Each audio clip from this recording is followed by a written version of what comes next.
Hello friends. Today we are going to solve one problem of International Mathematics Olympiad which was asked in 1963. This problem was fifth problem in that question paper and the question stated that prove this given equation, and the equation was cos pi by 7 minus cos 2 pi by 7 plus cos 3 pi by 7 equals to half. Before starting the solution, please subscribe to my channel for more such videos and like this video if you like the solution. Let's start the solution without wasting any time.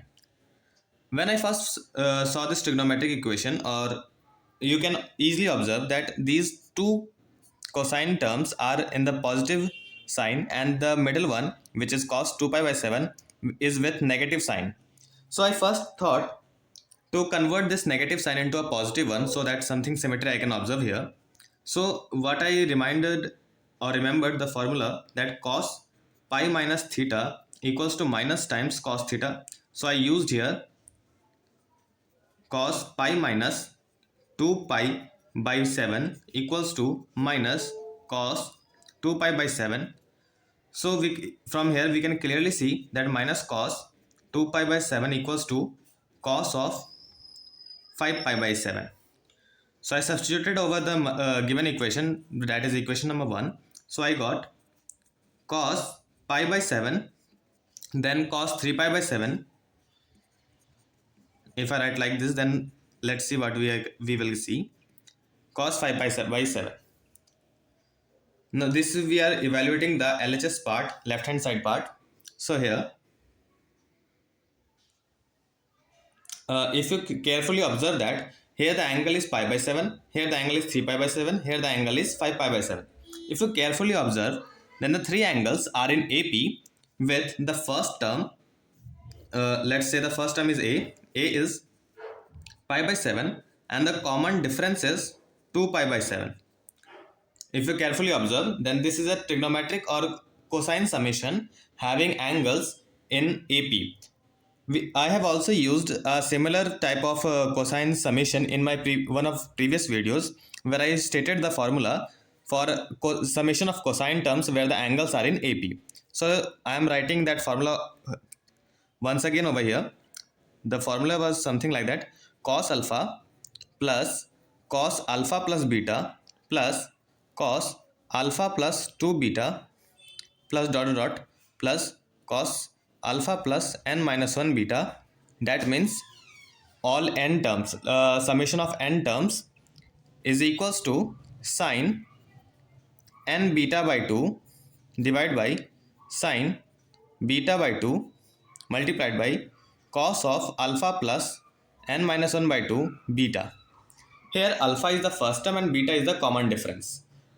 Here the alpha works as capital A, which I have taken here, and the beta works as capital D. So when I apply the formula over here, so what I will get, here we have got three terms. So we will write sine 3 into beta by 2, that is D by 2.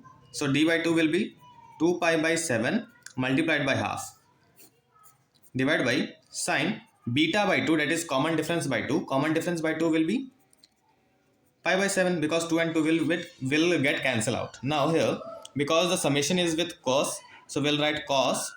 Now alpha, that is the first term, pi by 7 plus, we have got three terms, so 3 minus 1 by 2 multiplied by beta, that is 2 pi by 7.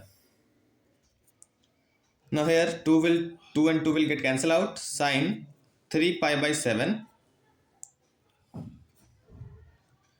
divided by sine pi by 7 multiplied by cos 2 with 2 and will cancel out. 3 minus 1 2 pi by 7 plus pi by 7. After solving you can get 3 pi by 7. Now carefully observe, here the term is sine and here the term is with cos and the angles are same. So I get the feeling of sine 2 sine theta cos theta equals to sine 2 theta. So I multiplied numerator and denominator by 2, and what I got is, here implications will not come, just equal to. So after here you will see sine 2 theta and the theta was 3 pi by 7. So sine 6 pi by 7 divided by sine pi by 7, and also a factor of 2 was here. After that, here you can see that 6 pi by 7 plus pi by 7, these two angles are supplementary angles. So I can write here sine pi minus pi by 7. divided by 2 sine pi by 7.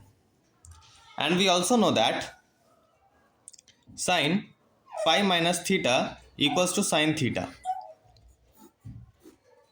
So I can write it as sine pi by 7 divided by 2 sine pi by 7. This cancel out and we will be left with 1 by 2, and this is what we had to prove, that this trigonometric summation must come out to be 1 by 2. So 1 by 2 has come, so the work of proof has been done.